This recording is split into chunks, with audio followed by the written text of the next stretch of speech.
So for me, as a director of a youth theatre company, this is a really valuable opportunity to bring together experts in complex academic subjects, to bring them together with young performers who are still at a point where they're choosing whether or not they want to go to university or whether or not they want to go to drama school. So yeah, it's the value comes from that sharing of knowledge, really, that encounter. In general, the challenges tend to be around the feeling that we're almost speaking different languages. That's why it's so fun, because it's like a meeting of registers and of cultures and of generations. On the Cambridge University side, we've got such a wide range of subjects kind of coming in. We have researchers from medicine and history and English literature, and it feels like every day we're getting a lesson, like a really cool lesson where you get to absorb the information but then make something from your own mind and your own kind of creativity to reflect what you've learned and to talk about what it means to you. Anything can be made into drama. Like each day's been so different. It's actually been really quite an enlightening experience. I've got loads of new perspectives on directing actual performers and writing content related to the subjects that these experts have brought in, which has been really, really interesting. Intellectual research is great. As writers, it gives us lots of ideas to work with, but then as theatre makers, we want to be playful and we want to find the games inside the research. And so sometimes that is easier and sometimes it's not.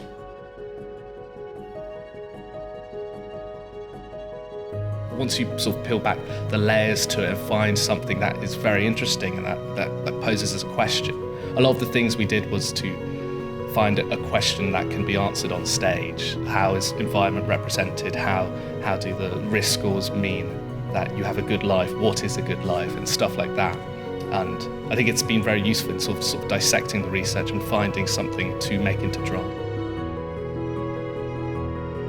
As a group, we've learned a lot about cohesiveness, complicity, and overall working well together.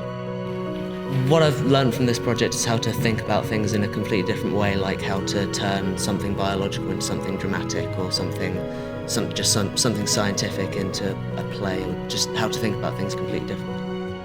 I've learned that basically anything can be turned into drama, like even the most scientific stuff, which you wouldn't think. Sometimes there's a bit more of a maze that you have to kind of go through to get from the kind of academic research to something that feels compelling on stage. But while that is a challenge, that has also been sort of the central creative kind of fountain of this project. So my research is about the communication of science in interwar Britain. I look especially at films, natural history films from the 1920s and 1930s. So the way we put this together, I gave a quick presentation to the group about my research, which emphasised especially the ways in which different individuals collaborated in making these films. So that includes scientists, filmmakers, writers, teachers, but also things like audiences, animals, plants, which appeared in these films.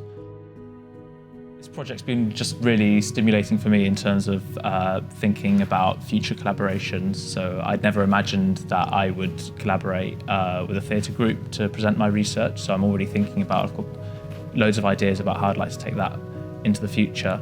And then there's a couple of ways in which just engaging in this type of collaboration has influenced my research. I'm thinking about a lot more about sort of performance and the ways in which things like sound and the ways that that affects the things that I study. So yeah, that's what I'm taking with me into the future. Gave them to work with is a text by Percy Shelley, who's the author I'm working on, which is, it's called Fragments of an Unfinished Drama, and I think the title really indicates how unfinished it is, which means that it's not really stageable in a normal sense, because it's really very fragmentary. It's been really exciting to see the pupils bring the text to life, because the text is not likely to be staged in any other commercial context. Having taken part of this project makes me really excited to do similar work in the future, and particularly to be able to work with a larger group of people, because otherwise when you're in literature you're quite often working on your own, so it's really nice to share the materials. That translation from the page to the stage is really interesting. Today we're thinking about polygenic risk scores. This is a way of looking at your entire genetic code and trying to get a sense of whether you're more or less at risk of a particular disease. Getting to see the creative process, getting to meet a lot of people who've never heard these ideas before and watch their thinking about them as they come at them for the first time and come at them from a creative direction rather than a scientific one has been really interesting. We know how to talk to researchers about them, and if we're very lucky we might know how to talk to specialist doctors about them, but that doesn't give us good communication tools to use with the public. So we're working on the theme of magic, and I'm very interested in how Shakespearean audiences reacted to magic in a theatrical context. I look a lot at early modern theatre, and it's really important when you study theatre to have a sense of it as a performance piece, not as a text. So when these plays were written, they were written to be performed. So it's really handy to be able to test drive little bits and pieces of what early modern writers were going for in front of a modern audience, and remember what it must have been like to actually practically perform these. It's been really interesting trying to isolate ideas from what I've been looking at in the early modern period and try to get them to work for modern audiences, so not necessarily doing Shakespearean language and Shakespearean costumes and things like that, but trying to get back down to the kernel of the idea. What was the thing that made this story work, and how can we translate that for modern viewers?